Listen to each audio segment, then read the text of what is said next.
Hei, bare tulla. Velkommen til Didriks filmhjørne. Ny episode. Denne gangen så skal vi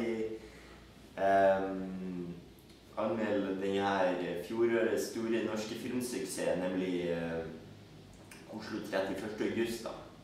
Denne litt oppskrytte filmen om denne narkomane Anders som prøver å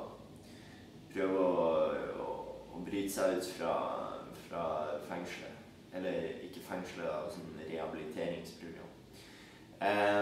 Personlig jeg synes det er feil at narkomane skal få lov til å være innom sånne rehabiliteringsprogram. Det synes jeg rett og slett... Altså, staten må virkelig ta et valg på akkurat det punktet, og jeg synes absolutt at det er helt selvforskyldt. Jeg synes... Akkurat der så har du hele problemet med Oslo 31. august. Det er veldig vanskelig å ha sympati med en hovedkarakter som er narkoman. Det har kanskje blitt gjort en gang bra før i Pusher 2 med Mads Mikkelsen. Han er jo en fantastisk skuespiller som greier å gi dybde til selv en så kjærløs person som det en narkoman blir. Det første Anders gjør da når han kommer ut av det behandlingshjemmet, det er at han drar til den gamle bestevennen sin. Nå vet ikke jeg om den gamle bestevennen også hadde et sånt narkotikaproblem, men hva skal jeg si, han har greid å løfte seg opp og blitt far og har en kone, der han spiller Battlefield og har det generelt veldig bra. Så kommer Anders, banker på døra og skal liksom få han til å synes synd på han. Bestekompisen gjør så godt han kan. Prøver å få Anders til å bli et bedre menneske og så videre. Nå Anders lurer seg unna med litt sånn filosofisk tomt preik da, som ikke gjør inntrykk på noen andre enn han selv egentlig. Og etter hvert så fer han videre, for han har fått beskjed om å dra på en jobbintervju, noe jeg synes er totalt urealistisk. Ut fra en narkoman så burde du aldri fått en jobb igjen. Det handler jo om Anders som liksom prøver å finne tak i gamle venner og få dem til å synes synd på han, når det egentlig er han som har dritt seg ut helt på egen hånd.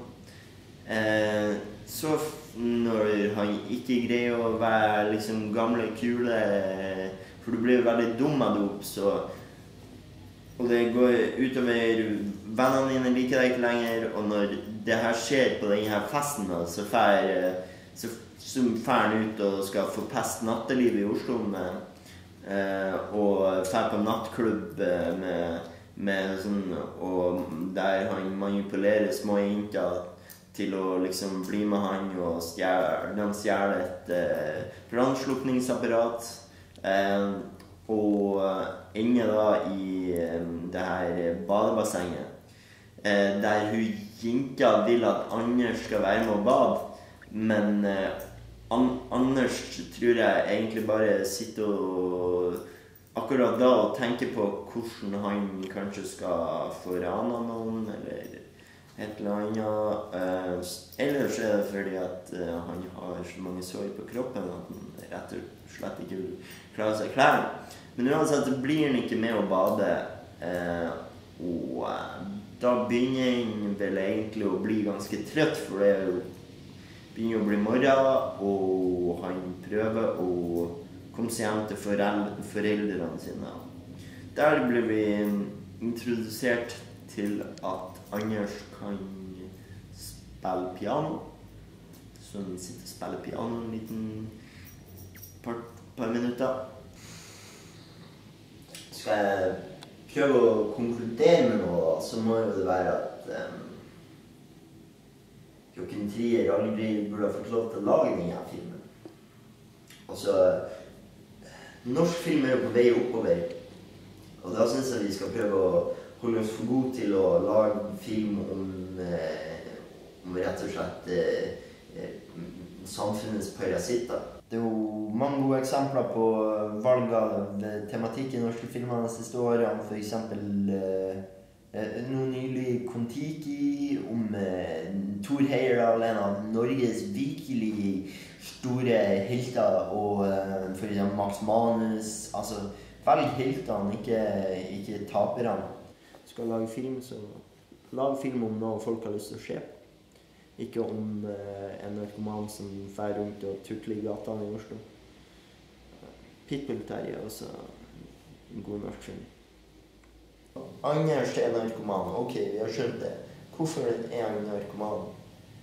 Joachim Trier har jo valgt å la søstera hans være lesbisk. Kanskje det har noe med saken her. Jeg vet ikke. Han legger ut sånne små tråder, kanskje. Mora og faren til Anders er jo aldri hjem. Han må gå mye alene rundt i byen. Han hører veldig godt. Veldig godt. Spesielt på den kaféscenen så kan jeg høre hva alle rom sier. Det må være veldig slitsomt i lengden.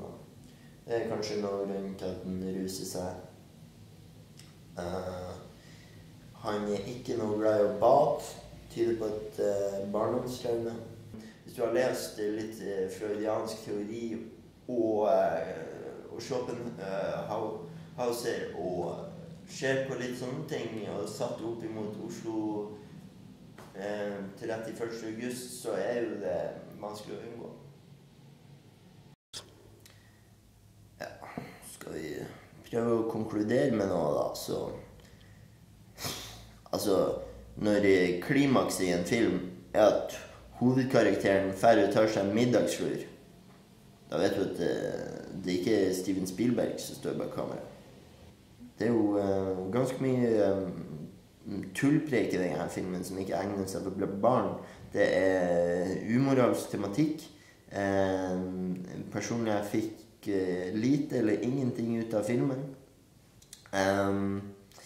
Aldersgrense 14 år. Må jeg gi noe terningkast, så blir det vel terningkast 1.